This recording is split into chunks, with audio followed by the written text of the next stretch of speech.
আসসালামু আলাইকুম। আশা করি সবাই ভালো আছেন। আজকের এই টিউটোরিয়ালে আমি আপনাদেরকে দেখাবো আপনারা কিভাবে ক্রিসমাস টি-শার্ট ডিজাইন তৈরি করে ফেলতে পারবেন খুব সহজেই Leonardo.ai ইউজ করে।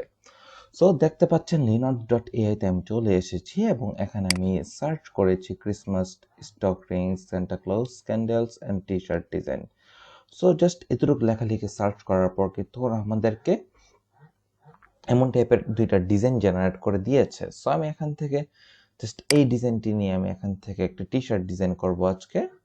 সো এটাকে আমি এইচডি স্মুথ আপ স্কেল করে দিব Leonardo.ai থেকে। তাহলে আমাদের ডিজাইনের সাইজটা কিন্তু আরেকটু ইমপ্রুভ হবে এবং রেজোলিউশনটা আরেকটু ইমপ্রুভ হবে। ওকে, এইবার এটা ইমপ্রুভ হওয়ার পর্যন্ত আমাদের একটু ওয়েট করতে হবে। এটা সর্বোচ্চ 30 সেকেন্ডের মতন সময় নেয়। এই তো দেখেন ইতিমধ্যে এটি কমপ্লিট হয়ে গিয়েছে এবং এটাকে জাস্ট আমি এখান থেকে ডাউনলোড করে ফেলবো। সো এখান থেকে এটাকে আমি ডাউনলোড করে দিয়েছি। আমার প্রিভিয়াস কিছু কাজ ছিল, ওগুলোকে আমি ডিলিট করে দিই। সো দেখেন এখান থেকে এটাকে আমি ডাউনলোড করে দিয়েছি এবং এটাকে আমাদের এখন ভেক্টর করতে হবে। তাই আমি ইউজ করব vectorizer.ai। এটি একটি জনপ্রিয় এআই টুল এবং যে কোনো ইলাস্ট্রেটর থেকেও আপনার ইলাস্ট্রেটর থেকেও এটা খুব ভালো রেজাল্ট দেয় ভেক্টরের। এটা আমার পার্সোনাল ওপিনিয়ন। ওকে, তাই আমরা vectorizer.ai টা ইউজ করব। সো এখান থেকে দেখি, আমি এখান থেকে এটা এখানে ওপেন করে দিব ছবিটা এবং ওকে ক্লিক করে দিব এবং এখান থেকে জাস্ট 30 সেকেন্ড থেকে 1 মিনিটের মধ্যে এটা ইপিএস ভেক্টরে পরিণত হয়ে যাবে। ওকে, সো এখান থেকে দেখতে পাচ্ছেন আর জাস্ট অল্প কিছুক্ষণ সময় নেবে এটা।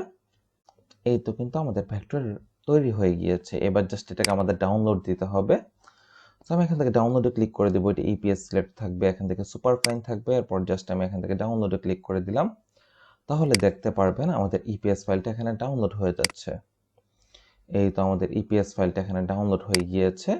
এবার আমাদের কাজটা হচ্ছে আমরা একটা টি-শার্ট ডিজাইন তৈরি করব ইলাস্ট্রেটর ইউজ করে। সো আমি এখান থেকে নতুন একটি ফাইল নিয়ে নিচ্ছি এবং ফাইলের সাইজ দিয়ে দিচ্ছি 11.9 ইঞ্চি এবং 17.9 ইঞ্চি। জাস্ট এটা দিয়ে ক্রিয়েটে ক্লিক করে দিব এবং আমাদের রেজোলিউশন থাকবে 300 পিপিআই আরজিবি মোডে। সো এখান থেকে আমি জাস্ট একটা ব্ল্যাক শেপ ড্র করে নিব, যেহেতু আমরা ব্ল্যাক টি শার্টের জন্য ডিজাইনটি করব। যেহেতু আমরা ব্ল্যাক টি শার্টের জন্য ডিজাইনটি করব, তাই আমরা এখান থেকে একটা ব্ল্যাক শেপ ড্র করে নিলাম এবং শেপটাকে সিলেক্ট করে Ctrl+2 প্রেস করে এটাকে লক করে দিব। এইবার এখান থেকে আমাদের এই ইপিএস ফাইলটার মধ্যে জাস্ট ডাবল ক্লিক করলে দেখবেন ইপিএস ফাইলটা আমাদের ইলাস্ট্রেটরের মধ্যে কিন্তু ওপেন হয়ে যাবে। ওকে, সো ইলাস্ট্রেটর ফাইলটা যখন আপনি vectorizer.ai দিয়ে জেনারেট করবেন তখন এটার মধ্যে অনেকগুলো স্ট্রোক থাকে, তাই আমরা লাইন সেগমেন্ট টুল ড্র করে সেটাকে ম্যাজিক ওয়ান দিয়ে সিলেক্ট করে ডিজাইনের ভিতর যতগুলো স্ট্রোক ছিল সবগুলোকে ডিলিট প্রেস করে ডিলিট করে দিলাম। ওকে, এইবার এখান থেকে এটা ডিজাইনটা সিলেক্ট করব, মাউসের রাইট বাটন ক্লিক করে আনগ্রুপ করে নিব। আনগ্রুপ করে নেওয়ার পর যতগুলো ব্ল্যাক ছিল ওগুলোকে আমি এখান থেকে ডিলিট করে দিলাম। এইবার এখান থেকে আমি জাস্ট এটা সিলেক্ট করব। এর আগে আমি একটা কাজ কমপ্লিট করে নেই, দেখি আমি একটু আনডু করে নিচ্ছি এটা। এই তো এটা পারফেক্ট আছে। জাস্ট আমি এখান থেকে একটা কাজ করব, ম্যাজিক ওয়ান টুলে জাস্ট ডাবল ক্লিক করব, এখান থেকে টলারেন্স 2 দিয়ে দিব এবং এই ক্ষেত্রে যতগুলো ব্ল্যাক ছিল ওগুলোকে আমি এখান থেকে ডিলিট করে দিব। ওকে, সবগুলোকে আমি মোটামুটি ডিলিট করে দিচ্ছি দিক থেকে। ওকে, তো সবগুলো ব্ল্যাক শেপটাকে আমি এখান থেকে ডিলিট করে দিলাম। এবার এখান থেকে এটাকে Ctrl+G দিয়ে গ্রুপ করে নিব। এইবার এখান থেকে এটাকে আমি এই আর্টবোর্ডে নিয়ে আসবো এবং এটাকে আমি একটু টলারেন্স 32 করে জাস্ট ডান করে দিই। ওকে, জাস্ট ক্রস করে দিলাম। সো এবার এটাকে এই আর্টবোর্ডে আমরা Ctrl+G দিয়ে গ্রুপ করে নিয়ে এসেছি এবং এটাকে আমরা অ্যালাইনমেন্ট করে নিব আর্টবোর্ডের সাথে। তাহলে দেখতে পারবেন আমাদের ডকুমেন্টটা কিন্তু অলমোস্ট কমপ্লিট হয়ে গেছে, রাইট? এরকম করে কিন্তু কমপ্লিট হয়ে গেছে। সো এখান থেকে দেখতে পাচ্ছেন কিছু প্রবলেম রয়ে গেছে এখানে এরকম। সো এগুলাকে জাস্ট ডাবল ক্লিক করে আপনি জাস্ট ডিলিট করে দিতে পারেন, অথবা আপনি সরাসরি এইভাবে ডাইরেক্ট সিলেকশন টুল দিয়ে সিলেক্ট করে ডিলিট করে দিতে পারেন।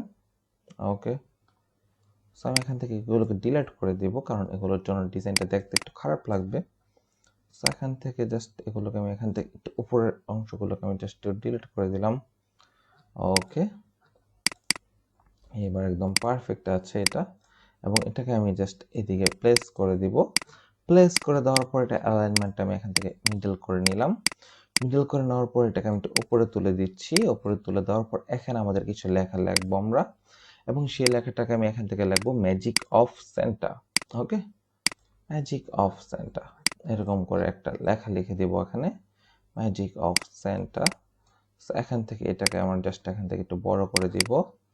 বড় করে দেওয়ার পর জাস্ট ম্যাজিক লেখাটাকে আমি এখান থেকে এদিকে রাখি এবং অফ লেখাটাকে আমি উপরে তুলে দিব, উপরের লাইনটার সাথে হবে অফ লেখাটা। সো এখান থেকে দুইটা ফন্ট কি আমরা এখান থেকে আপার কেস করে দিব এবং সেন্টার লেখাটাকে আমি এখান থেকে আপার কেস করে দিব। সো ম্যাজিক লেখাটাকে আমি জাস্ট দেখি এই ফন্টটা দিয়ে দিব এখান থেকে, এই ফন্টটা, এই তো ম্যাজিক অফ, জাস্ট এখান থেকে এই ফন্টটা দিয়ে দিলাম এবং সেন্টার যে লেখাটা আছে এটাতেও জাস্ট এই ফন্টটা আমি এরকম করে দিয়ে দিব। ওকে, এবং এটাকে আমি এখান থেকে প্রিভিউ মোড থেকে জাস্ট সামান্য করে আমি এখান থেকে দেখি, এখান থেকে সামান্য করে এরকম করে নিতে পারি, অথবা আর্ক লোয়ার দিয়ে দিই, আর্ক লোয়ার দিয়ে আমি এখান থেকে জাস্ট সামান্য করে এরকম করে নিই। ওকে, সো এবং এটাকে আমি জাস্ট এই বরাবর ক্রস করে দিই, magic of Santa. Okay, perfect আছে একদম। এবং দুইটা টেক্সটকে একসাথে ধরবো, ধরে জাস্ট আমি আরেকবার সিলেক্ট করে নিচ্ছি, দুইটা টেক্সটকে আমি শিফট প্রেস করে একসাথে ধরবো, ধরার পর এই দুইটা টেক্সটকে আমি জাস্ট সামান্য করে ছোট করে নিলাম। ওকে, এবার এখান থেকে কি হবে, দুইটা টেক্সটকে একসাথে ধরবো, এর আগে সেন্টার টেক্সটটাকে আমি জাস্ট সামান্য নিচে নামিয়ে দিচ্ছি। এবার দুইটা টেক্সটকে একসাথে শিফট প্রেস করে সিলেক্ট করে অবজেক্ট থেকে এক্সপান্ড করে নিব। ওকে, এবার এখান থেকে ম্যাজিক অফ যে সেন্টা, এটাকে আমি জাস্ট এখান থেকে অবজেক্টের থেকে অফসেট পাথ করে নিব। অফসেট পাথটা আমি জাস্ট এখান থেকে 1.8 করে দিচ্ছি, তাহলে একটু বড় হবে অফসেট পাথটা। জাস্ট ওকে, এবার অফসেট পাথটা হয়ে গেল। এবার অফসেট পাথটা সিলেক্ট থাকা অবস্থায় কন্ট্রোল এক্স দিয়ে আমি কাট করে নিব। এবার জাস্ট ডিজাইনটা সিলেক্ট করব, এখান থেকে দেখতে পাচ্ছেন ডান সাইডে ট্রান্সপারেন্সি প্যানেল, এখান থেকে ডিজাইনটা সিলেক্ট করে এটাকে মেক মাস্ক করে দেওয়ার পর এটা পুরোটা ব্ল্যাক হয়ে যাবে। এবার এখান থেকে ক্লিপটা তুলে দিলে আবার ডিজাইনটা ফেরত চলে আসবে। এবার এখান থেকে যে হোয়াইট বক্সটা আছে, হোয়াইট বক্সটাতে জাস্ট ক্লিক করব, ক্লিক করে এখান থেকে যে অফসেট পার্টটা আমরা কন্ট্রোল এক্স দিয়ে কাট করেছিলাম সেটাকে কন্ট্রোল এফ প্রেস করে ঠিক সেটার উপরেই পেস্ট করে দিব এবং এখান থেকে এটাকে ব্ল্যাক কালারটা সিলেক্ট করে দিব। ওকে, এই বক্স থেকে এবার আমরা আবার এই বক্সে ক্লিক করে দিব, তাহলে দেখবেন আমরা ডিজাইনে কিন্তু চলে আসছে। এবং কি হলো মাঝখানে যে ম্যাজিক অফ সেন্টার লেখাটা দিয়ে ডিজাইনটাকে কিন্তু কাটা হয়েছে। ওকে, তো এবার ম্যাজিক অফ সেন্টার এই লেখাটাকে জাস্ট আমি এখান থেকে দেখি এরকম করে এই হোয়াইট কালারটা দিয়ে দিচ্ছি এবং সেন্টার যে লেখাটি আছে সেটিকে আমি অবশ্যই এই কালারটি দিব, অথবা রেড কালারটা দেওয়ার চেষ্টা করব। দেখি এখান থেকে কোন রেডটা ভালো লাগছে, এই রেডটা আমি এখান থেকে দিয়ে দিচ্ছি। ম্যাজিক অফ সেন্টার, এখান থেকে এটাকে আমি একটু সামান্য রেডটা বাড়িয়ে দিব, ম্যাজিক অফ সেন্টার। ওকে, এবার এটা সিলেক্ট থাকা অবস্থায় কন্ট্রোল শিফট জি দিয়ে আনগ্রুপ করব। আনগ্রুপ করার পর কন্ট্রোল 8 প্রেস করে দিলে তাহলে কি হবে, সবগুলো মিলে একটা গ্রুপিং হয়ে গেল।